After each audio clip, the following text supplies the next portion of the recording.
असद, सबसे पहले तो हम सर्टनली इस मुद्दे को ज़रूर उठाना चाहेंगे। वीपीएन यूज़ करते हैं, उसके हैं, फ़ोन सेफ होता है, अनसेफ होता है, लेकिन ये जो पाबंदी है इसके क्या असरात होते हैं ग्लोबली किसी भी मुल्क में अगर इस तरह से किसी प्लेटफॉर्म को बंद कर दिया जाए? देखिए, it's a sad situation, let me start with this. और ये बहुत एक इम्पॉर्टेंट बात होता है कि जो मुल्क का इंफ्रास्ट्रक्चर है वो आपको डेवलप करना पड़ेगा। इंटरनेट फंड्स आप बिल्कुल सड़क की तरह, जिस तरह आप सड़कें बनाते हैं इस तरह आप इंटरनेट को बेहतर करते हैं, उसका एक्सेस बेहतर करते हैं। यहाँ पे मुझे लगता है उल्टा हिसाब है। और अभी हुआ आपने बात की कि वो जो इंटीरियर मिनिस्ट्री ने कहा है कि मुल्क की सलामती को मद्देनजर रखते हुए, तो I would really like to by the way see कि वो कौन सा ट्वीट था जिससे मुल्क की सलामती खतरे में आ रही थी। फ्रैंकली स्पीकिंग, अगर इतना आसान होता कि ट्वीट करने से मुल्क की सलामती खतरे में आती दुनिया में, तो फिर तो सब चीजें बहुत आसान हो जाती ना। तो फिर हम सिर्फ साइबर वॉरफेयर ही करते और कुछ ना करते, ट्वीट करके अपने दुश्मन ममालिक की जो है वो सलामती खतरे में लेके आते। तो मेरा ख्याल है कि this is an over reaction, frankly speaking. और अंग्रेजी में कहते हैं कि it's a gross censorship of free expression, because Twitter जो है जिसके हम अगर देखा जाए तो हम थोड़े बहुत तो असद यूज्ड टू हैं इधर gross censorship टाइप चीजों की, लेकिन now this has gone on a bit too long। 1.5 महीना हो चुका है। वो भी वक्त हमें याद है जब YouTube कितने सालों के लिए बंद कर दिया था, टिकटॉक भी बंद कर दिया था। मतलब ये चीजें तो होती रहती हैं, लेकिन एक्स से हमें नहीं लग रहा था कि किसी को कोई प्रॉब्लम होगी, खास तौर पे because this is the most commonly used micro blogging site which is also used by our own government को भी आप देख लें, हमारे पॉलिटिशियंस भी देख लें, इट्स वेरी पॉपुलर, हर कोई यूज करता है। Now let's come to the next question कि अब इसको यूज भी करना है।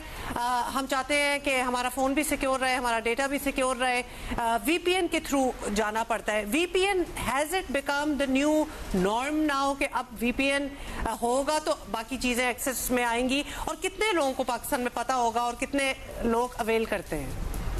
देखिए, अनफॉर्चुनेटली ये वीपीएन जो है नॉर्मी बनता जा रहा है, और सिर्फ पाकिस्तान में नहीं बल्कि बाकी ममालिक में भी जहाँ पे ऑनलाइन प्लेटफॉर्म्स को बंद किया जाता है। इंडिया में फॉर इंस्टेंस टिकटॉक नहीं चलता, तो वीपीएन जो है वो एक मुझे लगता है नॉर्म बनता जा रहा है। 2-3 चीजें बड़ी इंपॉर्टेंट है वीपीएन के बारे में आपको। तो एक तो ये जनरल मिसकंसेप्शन है कि इंटरनेट स्लो हो जाता है। वो शायद इस वजह से होता है कि जो सर्विस आप वीपीएन की इस्तेमाल कर रहे होते हैं वो पेड नहीं होती, तो वो throttle with in the app उसको थ्रॉटल किया हुआ होता है, सिर्फ ये दिखाने के लिए कि ये चीज हो सकती है, लेकिन पूरी सर्विस ऑब्वियसली वो आपको नहीं देते बिकॉज आप पे नहीं कर रहे। तो एक तो मेरा मशवरा, और बहुत नॉमिनल यूजुअली वो अमाउंट होती है, बहुत ज्यादा नहीं होती। तो एक तो मेरा मशवरा ये होगा कि इफ यू वांट कि आपका फोन जो है वो स्लो ना हो, इंटरनेट का एक्सेस किसी भी तरीके से इफेक्ट ना हो, तो वो सर्विस जो है वो परचेज करें। दूसरी बात जो सबसे इंपॉर्टेंट आई थिंक वो ये कि जो ब्रांड आप इस्तेमाल कर रहे हैं वीपीएन्स की, वो देख के करें कि टॉप ब्रांड्स की उसकी रेपुटेशन क्या है और वो किस तरह से उसको लोगों ने रेट किया हुआ है। Generally express VPN, Nord VPN, cyber ghost, Surf shock, ये वो सर्विसेज हैं जो कि दुनिया भर में मशहूर हैं for their credibility and for their speed and safety. क्या हम अपनी बैंकिंग ऐप या फाइनेंशियल ट्रांजैक्शंस थ्रू वीपीएन कर सकते हैं? जी बिल्कुल कर सकते हैं। और देखिए, वीपीएन का बड़ा सिंपल सा काम ही है। वीपीएन बैकग्राउंड में कभी हमने ऑफ करना बंद कर दिया क्योंकि हमने एक्स खोलने के लिए चलाया था, उसके बाद अपनी बैंकिंग ट्रांजैक्शंस की, तो वो सेफ होंगी? जी जी एब्सोल्युटली। देखिए, वीपीएन का मकसद बड़ा सिंपल सा है कि वो आपके और सर्वर के दरमियान जो कम्युनिकेशन है उसको इनक्रिप्ट करता है, ताकि वो जो बीच में जो भी लेवल के रेगुलेशंस हैं वो उसको बाईपास कर सके। तो ये सिंपल सा मकसद। और इसमें किसी भी तरीके से अगर तो आप कोई अच्छा वीपीएन इस्तेमाल कर रहे हैं तो किसी भी तरीके से मुझे लगता है कि उसका बैंकिंग से या किसी भी और कम्युनिकेशन से फर्क नहीं पड़ता उस पर। देखिए, फिर भी अज़द, चूंकि आप हमारे साथ हैं, हम आपसे पूछेंगे जरूर। जिनको इतनी नोहा और नॉलेज नहीं होती वो शक आ जाता है, 2-4 सुनी सुनाई बातों पे लगता है कि जी कुछ भी सेफ नहीं है, अपना फोन बचा के रखो।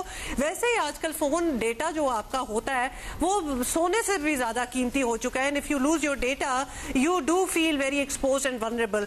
कल ही ये खबर आई है नादरा के हवाले से कि नादरा से शहरियों के डेटा चोरी होने का एक स्कैंडल सामने आया है। 27 लाख पाकिस्तानियों का डेटा जो है वो चोरी हुआ है, और ये डेटा अर्जेंटीना और रोमानिया को फरोख्त किया जा रहा है। ये भी एक आम आदमी के लिए समझना मुश्किल होता है कि व्हाट वुड अर्जेंटीना और Romania do with this data. तो लिहाजा अब उसके साथ अगर हम कोई नई चीज जिसके बारे में लोगों को इतनी नॉलेज ना हो, जैसे कि वीपीएन जिक्र तो बहुत हो रहा है but few people know about it, तो फिर इंसान को वैसी खतरा फील होता है कि लेट इट गो, फिर नहीं हम यूज करते एक्स और फिर आगे चले, which is wrong also because कल को और भी चीजें बंद हो सकती हैं। नहीं, मेरे ख्याल से जो अच्छी डिजिटल प्रैक्टिसेस हैं उसमें ये मिसकंसेप्शन है कि शायद वीपीएन से किसी किस्म की सिक्योरिटी कॉम्प्रोमाइज होती है। देखिए, 2-3 चीजें होगा। पहली बात तो ये है कि जो अगर आप वीपीएन आपने लेट्स से गूगल के स्टोर से, आईफोन के स्टोर से, एप्पल स्टोर से उसको करके इंस्टॉल किया, तो यूजुअली यहाँ पे वही एप्स रखी जाती हैं जो हार्मफुल नहीं होती, नंबर 1।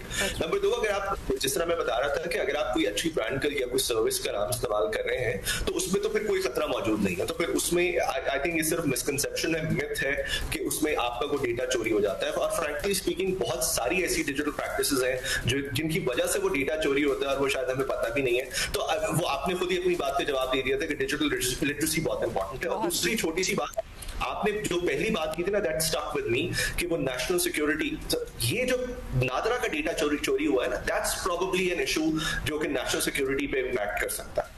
तो मुझे लगता है कि इंटीरियर मिनिस्ट्री को ट्विटर को छोड़ के शायद इस पे ज्यादा फोकस करना चाहिए कि ये देखेंगे क्या मुहरकात थे, क्या बैकग्राउंड था, किस कॉन्टेक्स्ट में ये डेटा जो है वो चोरी हुआ है या लीक हुआ है।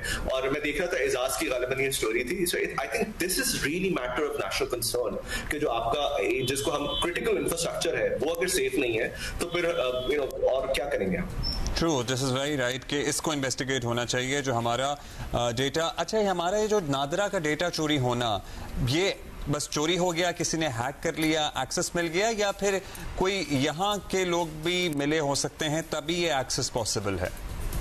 देखिए अब्दुल्ला, बहुत सारे उसके लूप होल्स उसमें होते हैं सिस्टम्स में, तो आप किसी एक को पिन पॉइंट नहीं कर सकते। बहुत सारी पॉसिबिलिटीज होती हैं। बट मैं आपको एक बात बहुत क्लैरिफाई करके और बहुत क्लियरली बता सकता हूँ। ये मैंने स्टोरी खुद से की थी, मेरी अपनी बायलाइन की स्टोरी थी जो मैंने 2019 या 18 में गालिबन की थी, जब उस वक्त नादरा का पूरा डेटाबेस एक रोग वेबसाइट पे रखा हुआ था और उसमें आप किसी का भी नाम सर्च कर सकते थे। और just to get the attention of the people, मैंने इमरान खान का डेटा, उस वक्त I think he was a prime minister, उनका डेटा निकाल के वो उस पे वो दिखाया था कि you know this is how dangerous it is कि आप किसी का भी डेटा जो है वो सर्च कर सकते हैं। एक रोग वेबसाइट ही अलाउ कर रही है। तो फ्रैंकली अब्दुल्ला, ये आज की बात नहीं है। ये जो सिक्योरिटी हमारे कंसर्न्स हैं डेटा से रिलेटेड, ये बहुत पुरानी है।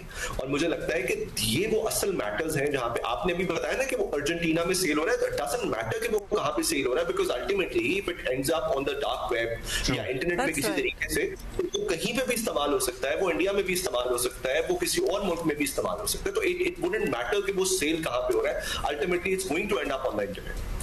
और अभी अपडेट इसमें ये भी है असद के नादरा के अपने लोग इन्वॉल्व थे और उनके खिलाफ कार्रवाई शुरू हो गई है। अपेरेंटली मुबैना तौर पर ये डेटा 27 लाख पाकिस्तानियों का सेल किया गया था। और ये नादरा की इनसाइड जॉब ही थी बेसिकली कि उनके अपने एम्प्लॉइज से जिन्होंने ये किया। That's all the time we have Asad. Thank you for being with us. अभी हम ब्रेक ले रहे हैं।